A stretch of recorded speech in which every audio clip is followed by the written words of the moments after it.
Hello everyone, welcome all of you. Learn with Minendra में आप सभी का स्वागत है। I am professor Minendra Surve. मैंने डायनामिक्स ऑफ मशीनरी की लेक्चर सीरीज शुरू की थी on the basis of university of Mumbai syllabus, according to that syllabus. And हमने गवर्नर, गायरोस्कोप्स, उसके बाद हमने finding out the natural frequency, vibration के भी कुछ कुछ मॉडल देखे। तो आज मैं आपके लिए एक अच्छा सा क्वेश्चन लेके आया हूँ। ये जो प्रीवियस ईयर के क्वेश्चन पेपर है यूनिवर्सिटी ऑफ मुंबई के, उसमें से मैंने सिलेक्ट किया हुआ क्वेश्चन है। तो ये क्वेश्चन आपको क्वेश्चन नंबर 3B में से मिलेगा। ये जो क्वेश्चन नंबर है 3B है। तो देखेंगे मॉड्यूल नंबर 4 विस्कस डैम्पिंग के ऊपर का ये क्वेश्चन है। आप क्वेश्चन पढ़ो, 10 मार्क के लिए क्वेश्चन पूछा है। उसके बाद हम इसका डिस्कस करेंगे कि सॉल्यूशन कैसे फाइंड आउट करेंगे, और प्रूफ और पूरा प्रॉपर वे में उसका सॉल्यूशन देखेंगे। तो चलो देखते हैं कि ये क्वेश्चन क्या बोला गया है। तो देख सकते हो ये क्वेश्चन पेपर का कोड है। अगर आपको ये क्वेश्चन पेपर डाउनलोड करना है तो आप वेबसाइट से भी डाउनलोड कर सकते हो। The disc of torsional pendulum has moment of inertia 600 kg centimetre square. Okay, ये जो बोला है kg सेंटीमीटर स्क्वायर है। Okay, and is immerse in a viscous fluid. The brass shaft attach to it is of 10 centimeter diameter and 40 centimeter long.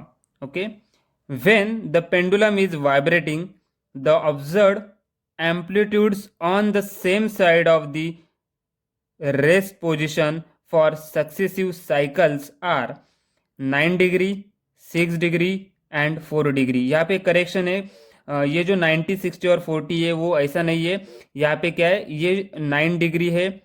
Okay, ये 6 degree है और ये 4 degree है। तो यहाँ पे करेक्शन है। करेक्शन आपको अच्छे से याद रखो कि 9 डिग्री, 6 डिग्री और 4 डिग्री है। प्रिंटिंग मिस्टेक हुआ था वहाँ पे। डिटरमाइन, उसके बाद देखो डिटरमाइन लोगरिथमिक डिक्रीमेंट, पहला तो पूछा है लोगरिथमिक डिक्रीमेंट पूछा है। उसके बाद damping torque at unit velocity. Okay, damping torque पूछा है एट यूनिट वेलोसिटी।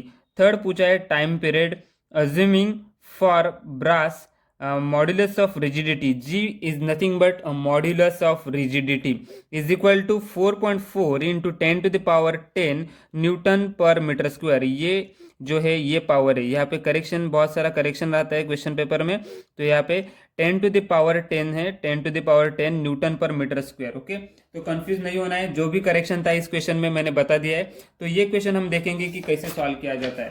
तो यहाँ पे विस्कस डैम्पिंग के ऊपर का ये जो क्वेश्चन है, क्वेश्चन नंबर 3B।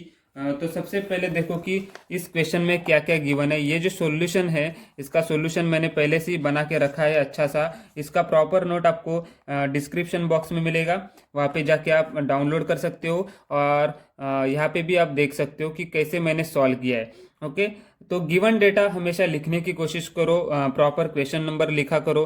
तो यहाँ पे गिवन डेटा क्या है, मास रॉड का मास मोमेंट ऑफ इनर्शिया दिया था, तो 600 kg सेंटीमीटर स्क्वायर दिया था, वही लिया है हमने। डायमीटर भी दिया था 10 सेंटीमीटर, तो इसको मीटर में कन्वर्ट किया, 0.1 मीटर। लेंथ 40 सेंटीमीटर था, तो यहाँ पे 4.4 मीटर आएगा। और मॉड्यूलस ऑफ रिजिडिटी जैसे मैंने बोला कि 4.4 into 10⁻10 newton per metre square है। ओके, तो यही आप ले सकते हो फॉर ब्रास मटेरियल। उन्होंने मेंशन किया कि ये ब्रास मटेरियल का है। तो यहाँ पे सबसे पहले आप देखो कि सॉल्यूशन में क्या चीजें हमें फाइंड करना है कि torsional stiffness of the brass बार।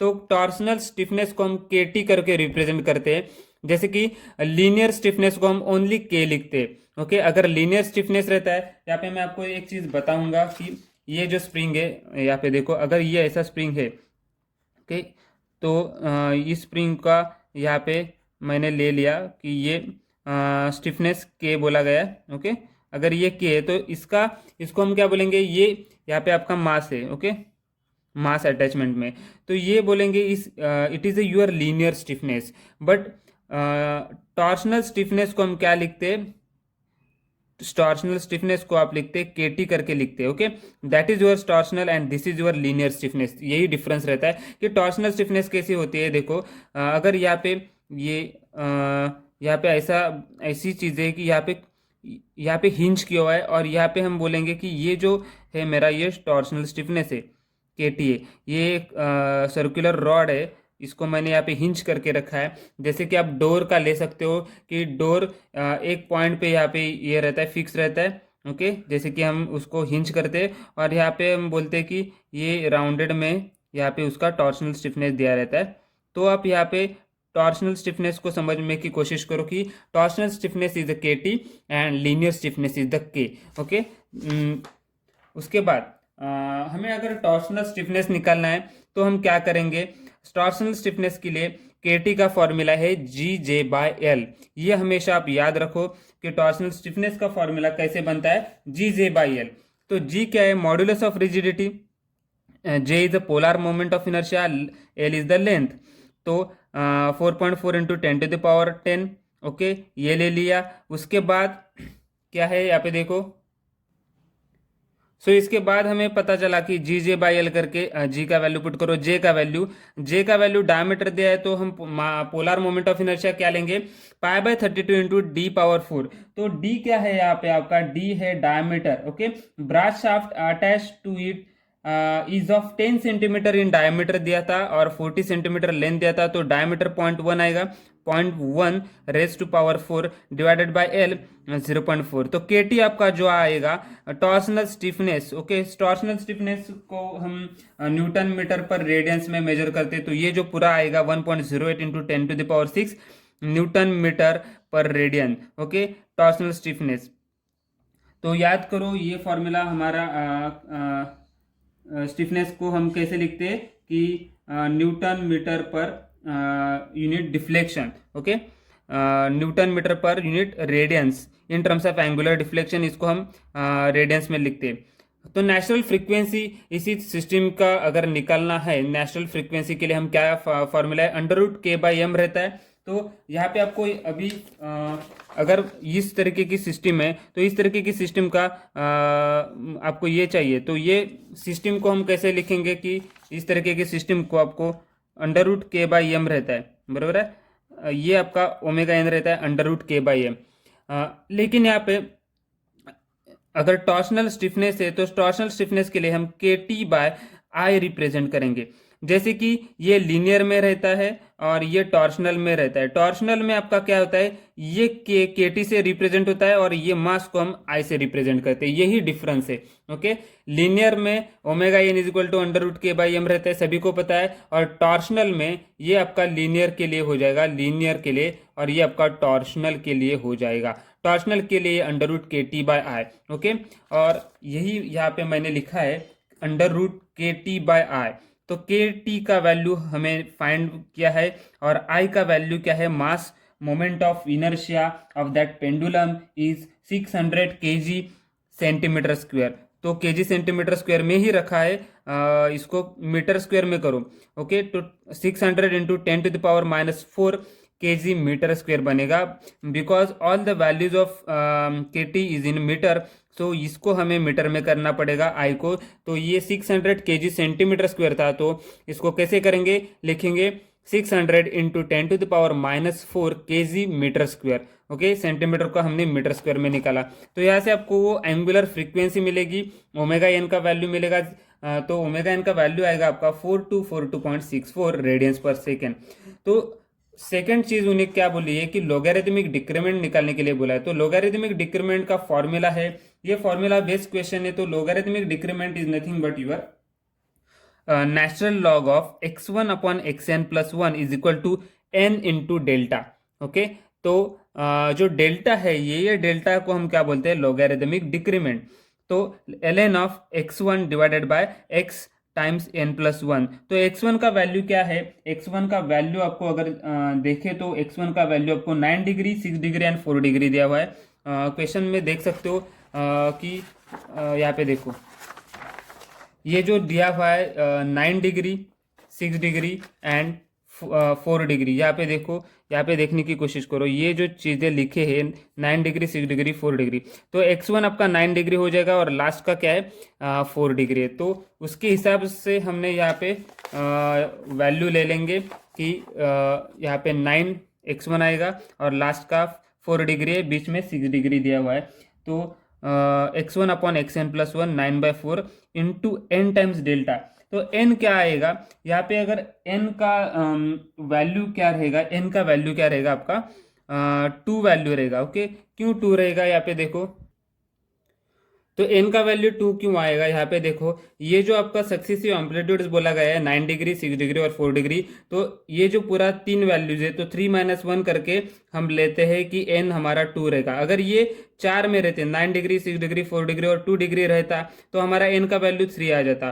4 - 1, यहाँ पे 3 वैल्यूज है तो 3 - 1 2 डेल्टा।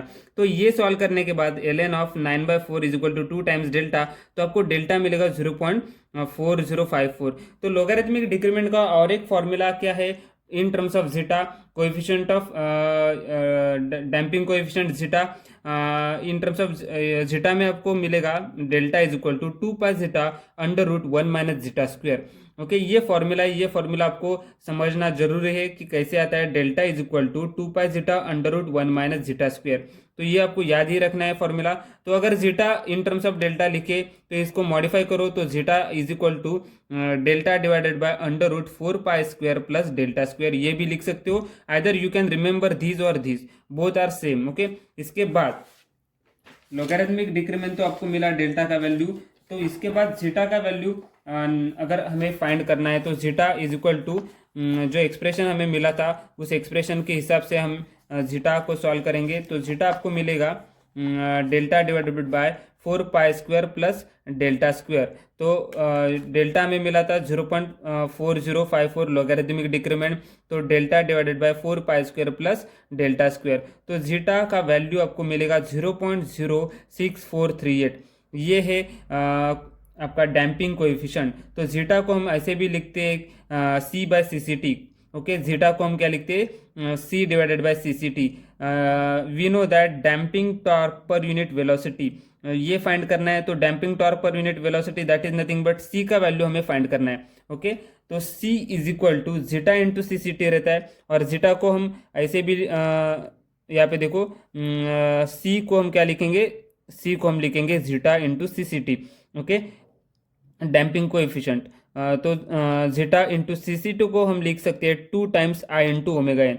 अगर हमें ओनली CCT को लिखना है तो CCT को क्या लिखेंगे, क्रिटिकल डैम्पिंग कोएफिशिएंट को CCT रहता है, और एक क्रिटिकल डैम्पिंग कोएफिशिएंट ये ओनली डैम्पिंग कोएफिशिएंट रहता है, और CCT is your critical damping coefficient. तो CCT को अगर लिखना है तो मैं क्या लिखूंगा, CCT को 2I into omega N CCT को बोला जाता है, और उसका फॉर्मूला भाई है, आप रिमेंबर कर सकते हो, CCT is equal to 2 times I into omega N. Okay, तो मैंने पुट कर दिया वहाँ पे 2 times I into omega N as a CCT, because I have the value of I have the value of omega N. तो मैंने क्या लिखा, जीटा का वैल्यू मेरे पास है 2 एज इट इज, आई का वैल्यू 600 इंटू 10⁻⁻4 है, ओमेगा एन का वैल्यू भी मेरे पास है। तो यहाँ से मुझे मिलेगा damping torque per unit velocity. तो damping torque per unit velocity क्या मिलेगा मुझे, 32.780 newton metre second per radian. ये अगर ये इसका यूनिट है न्यूटन मीटर, देखो क्या है, damping torque per unit velocity. Okay, तो ये न्यूटन मीटर पर सेकंड पर यूनिट रेडियंस में मिलेगा आपको। यहाँ पे आंसर निकाला है, आप देख सकते हो। उसके बाद डैम्प नेचुरल फ्रीक्वेंसी, तो डैम्प नेचुरल फ्रीक्वेंसी के लिए हम ओमेगा डी बोलते हैं, जैसे कि नेचुरल फ्रीक्वेंसी ओमेगा एन रहता है। तो अगर डैम्प नेचुरल फ्रीक्वेंसी पूछा है तो damp natural frequency omega D रहेगा। तो omega D is equal to omega N into 1 under root 1 - zeta square. Zeta is the coefficient of C/CCT। Okay, तो आप यहाँ पे omega N into under root 1 - zeta square लिख सकते हो। तो ओमेगा एन का नेचुरल फ्रीक्वेंसी हमारे पास है, ओमेगा एन की नेचुरल फ्रीक्वेंसी हमारे पास ऑलरेडी पहले ही से ही फाइंड करके रखा था हमने।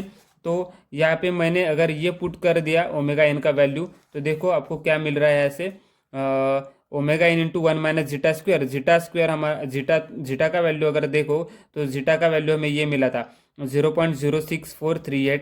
तो simply just put the values and find out damp natural frequency. Damp natural frequency का एक्सप्रेशन है natural frequency into under root 1 - zeta square. Okay, zeta क्या रहता है, C/CCT, कोएफिशिएंट ऑफ डैम्पिंग रहता है zeta, damping coefficient damping factor divided by critical damping factor, तो ये zeta रहता है।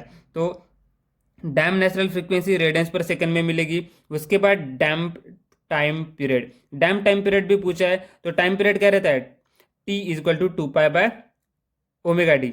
ये यहाँ पे डैम टाइम पीरियड पूछा है, तो आपको यहाँ पे ओमेगा डी से डिवाइड करना पड़ेगा, to not a natural frequency.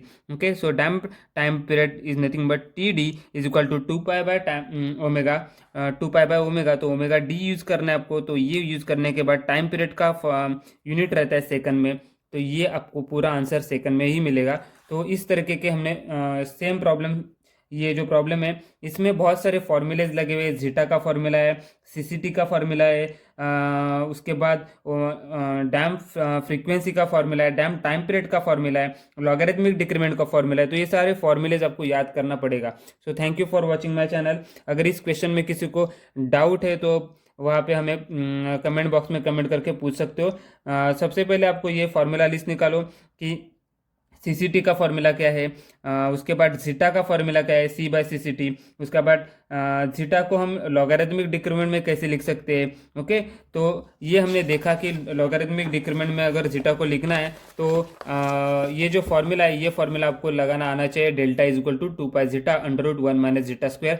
और लॉगरिथमिक डिक्रीमेंट का इटसेल्फ विद द फॉर्मूला क्या रहता है, ln of x1 divided by xn+1 is equal to n times delta रहता है। तो ये बहुत सारे फॉर्मूले आप पहले प्रिपेयर करो, जैसे कि नेचुरल फ्रीक्वेंसी को हम कैसे लिखते हैं, KT/I। और स्टिफनेस, टॉर्सनल स्टिफनेस अगर निकालना है तो GJ/L फॉर्मूला लगा रहता है। और यूनिट कन्वर्जन करना मत भूलना। तो ये इजी फॉर्मूला बेस्ड प्रॉब्लम था, 10 मार्क के लिए आप लोग सॉल्व कर सकते हो। Thank you for watching my channel. If you are not subscribe, please do subscribe.